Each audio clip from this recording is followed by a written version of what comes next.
Dear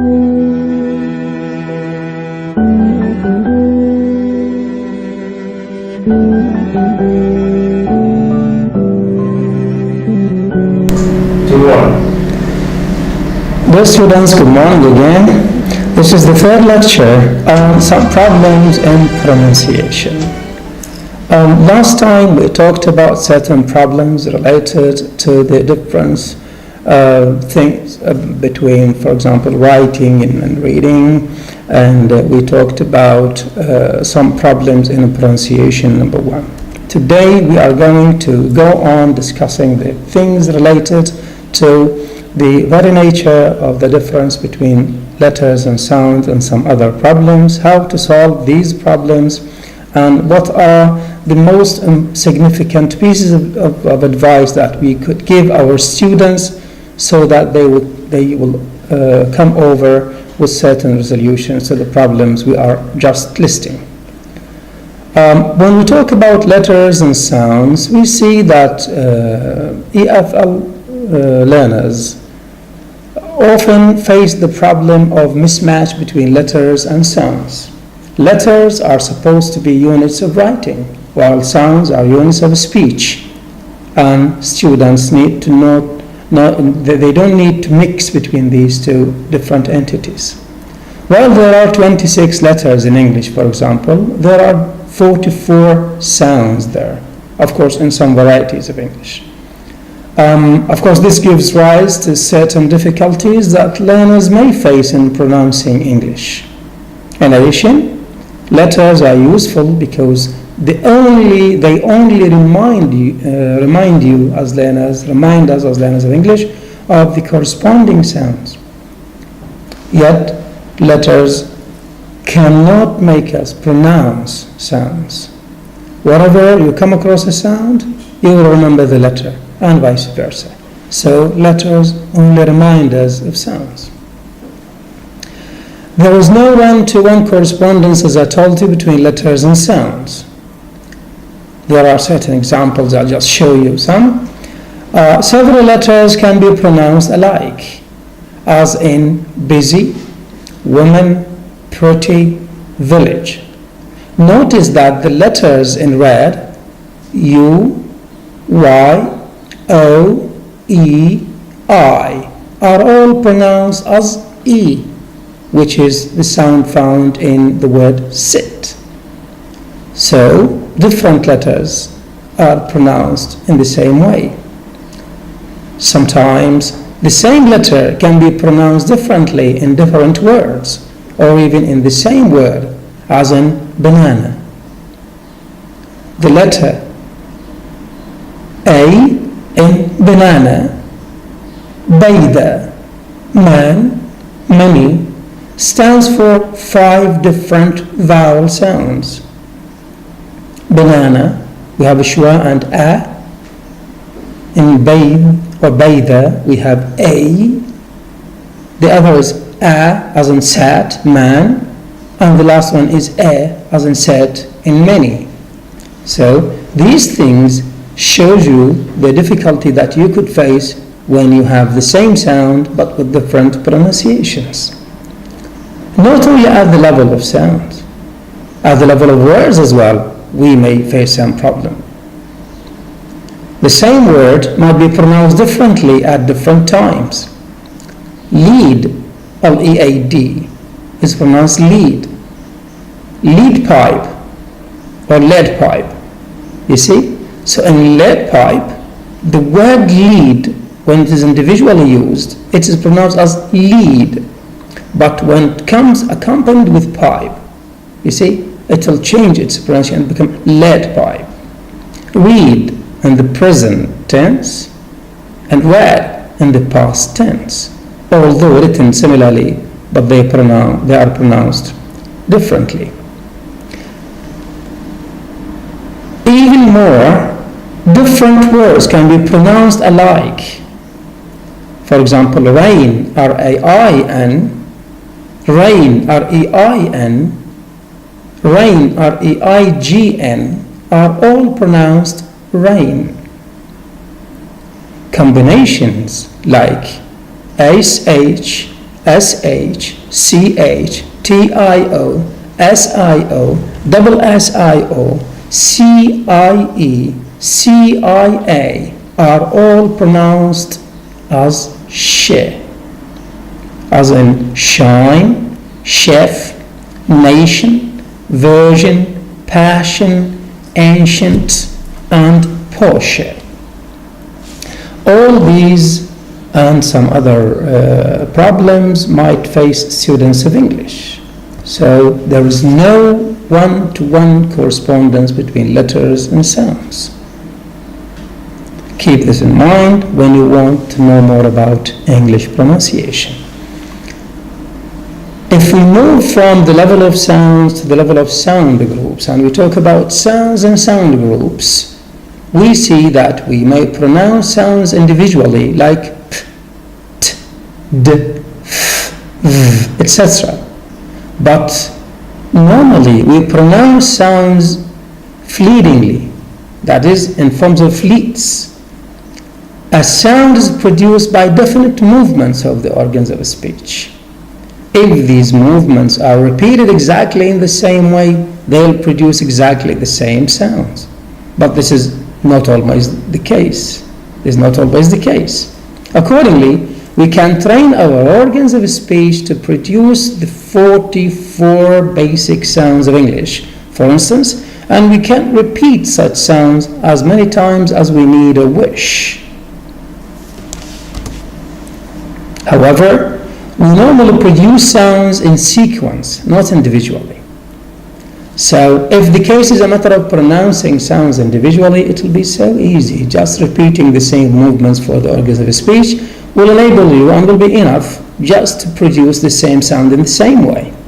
But actually, when we speak, when we talk, when we use language, we do not use language in this way. We do not use sounds individually. Sounds come in sequences of sounds. Hence, the same movement of the organs of speech can be slightly changed in the production of the same sounds, because sounds affect each other, as that sound could be affected by the previous or next sound or sounds. Accordingly, such a sound might be changed. For example, the t sound in T to top, tank, does not seem identical. You see? Identically alike when it's pronounced. It is not identical. Why? Because the following sound will change the preceding one. In T, the lips are spread as if I were smiling. T. But in two, we have a kind of lip rounding and protruding. Top tends to be in a way neutral. Tank, you see, it is affected by the following after. So usually no two persons pronounce the same sound in exactly the same way. And most frequently, the same person does not even repeat the pronunciation in exactly the same way at different times and under different circumstances. So if someone looks, for example, for the kind of varieties made by the different pronunciations, it will be difficult for anyone who is not well acquainted with English to follow up the different varieties or different variations and pronunciations of the same sounds. How to learn pronunciation in such a case? The problem here is that the same person pronounced differently at different times. The same letter is pronounced differently under certain circumstances. The same sounds are affected by the neighboring sounds, as we always tend to use sounds in sequences rather than talking by using individual sound. This is the natural, normal course of using language. So in such a case, how can one master the pronunciation of English or any other language he wants to? Basically English, because we are talking about English in here. So after all, this will be so useful for learners. I mean, this kind of explanation, identification of the problems learners might face will be so useful, and accordingly 2 stages can be made. First, learners must be able to recognize and produce the 44 vowels and consonants which are different. So the first stage begins with the ear, and students need to recognize these sounds, whatsoever the circumstances they occur in. If so, learners will be able to first recognize these sounds as different phonemes. Unless learners realize the differences between these different phonemes, they will not be able to realize the differences in meanings. So we need to realize these sounds as different phonemes. Number 2, recognize that English words are not alike. Every single word in English is different in pronunciation from other ones because the sounds are different. Number 3, students will be able to pronounce these sounds in an English way. That's what I always refer to as the Englishness in the pronunciation of any one single word. In this stage, we do not need to worry about the different pronunciations of the same t we just talked about, for instance, because these differences might not be that significant in the pronunciation. We are talking about something larger, something higher, which is the identification and the recognition of the 44 basic phonemes, basically. The second point which students need to be aware of, and the second stage, is learners can concentrate on the possible variants of the same sounds. We begin with the identification and the recognition of the 44 sounds. Then after that, we come to the next stage, which is the recognition and the concentration on the possible variants of the same sounds, or what we call phonemes.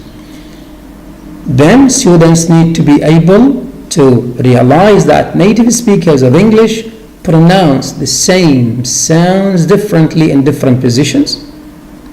Number 2, they will be able to recognize that the different pronunciations will not be owed and not be understood as belonging to another phoneme.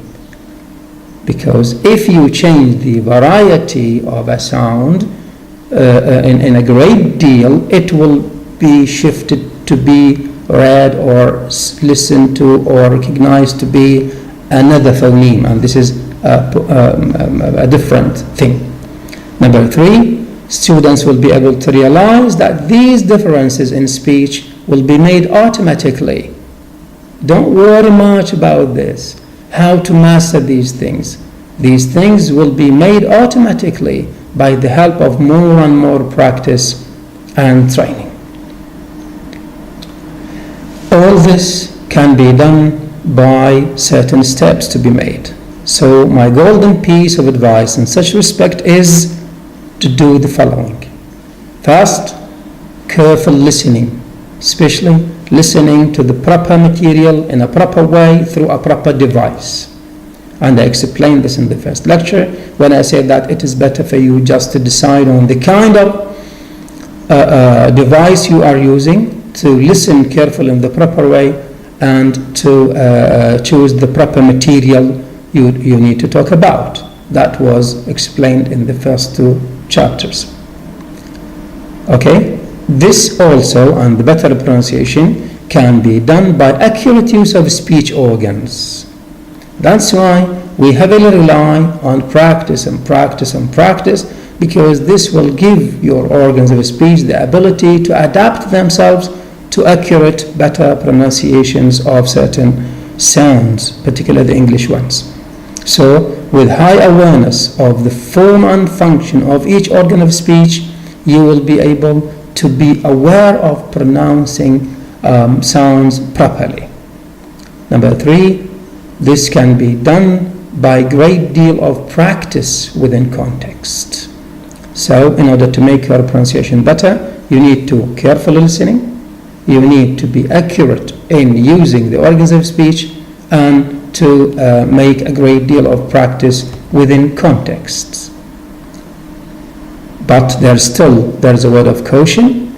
When you come to words and utterances, learners, you need to be aware also to know, or to be aware of, and you need also to know that language is not just sounds. It is a combination or combinations of these sounds in larger units. So we put sounds into syllables, syllables into words, words into utterances, and so on. However, the most important step is to recognize sounds and produce them properly. Again, recognize sounds and produce them properly, because the sound will be the cornerstone of building up your own language. If you master the way you pronounce sounds, you will be able to put sounds together to make syllables, and then you will be able to put syllables together to make words and utterances. You also need to know that utterances must be pronounced smoothly and without hesitation. Unfortunately, the majority of our learners of English as a foreign language tend to cut down the utterance into some smaller units. Actually, what you need is just to go through the speech as smooth as possible. This kind of smooth movement gives your language its Englishness. Number 3, the accurate way of speaking requires learners to mind the aspects of connected speech, such as stress, rhythm, intonation, juncture, assimilation, elision, etc. And this point is, of course, related to the idea that we do not use sounds individually. Instead, we use sounds in sequences. You see? And if we put sounds all together, they affect, for sure, they might affect each other, and different pronunciation will be produced. For example, in my pronunciation, I sometimes say as you see, but some other times when I speak rapidly, I say as you see. So is this a matter of mispronunciation? Is it a matter of committing a mistake? Actually, as you see